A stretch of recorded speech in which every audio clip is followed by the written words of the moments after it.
Сәлем баршаға, ендігі кезекте курица по-тайски дайындайтын боламыз. Өте дәмді, ерекше соусмен дайындалады.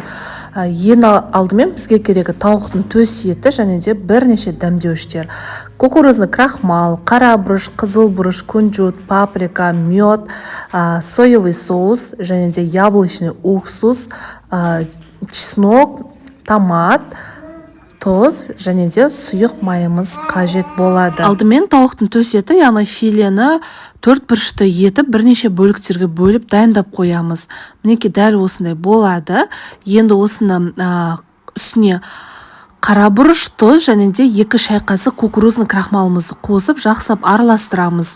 Кішкене маринадтауға қалдырамыз, 5-10 минуттай. Одан кейін қызып тұрған табамызға майымызды құйып, біздің тауықтың төс еті 2 жағы сарғайып шыққанша асты қатты отта қуырып аласыздар. Жақсылап сарғайып шыққанша қуырасыздар қыздар. Әрдайым осы араластырып отыруларыңыз керек. Дайын болғаннан кейін бөлек ыдысқа сүзіп аламыз. Одан кейін басқа сковородкаға астын қоспаймыз қыздар.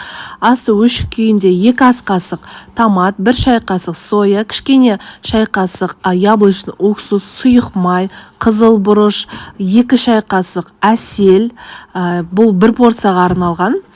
Одан кейін чесногымызды қосамыз. Жақсылап араластырып аламыз. Чеснокты өте ұсақтап, немесе теркадан өткізіңіздер.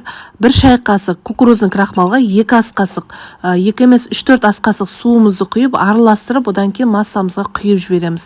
Осы тұста асты өте баяу отқа қойыңыздар да, біздің тауықтың төс етін салып, жақсылап араластырып, 2-3 минуттай бұқтырып аламыз. Асты баяу отта болу керек қыздар. Мінекей дайын болды. Біздің соусымыз суы құрғақ болып қалмасын қыздар. Кішкене ғана сұйықтау болуы керек. Сол үшін өте баяу отта қайнатасыздар. Себебі асты күйіп кетеді. Кунжутпен әсемдеп аламыз да гарнирге күріш пісіріңіздер. Мінекей осылай беріңіздер, өте дәмді болып шығады.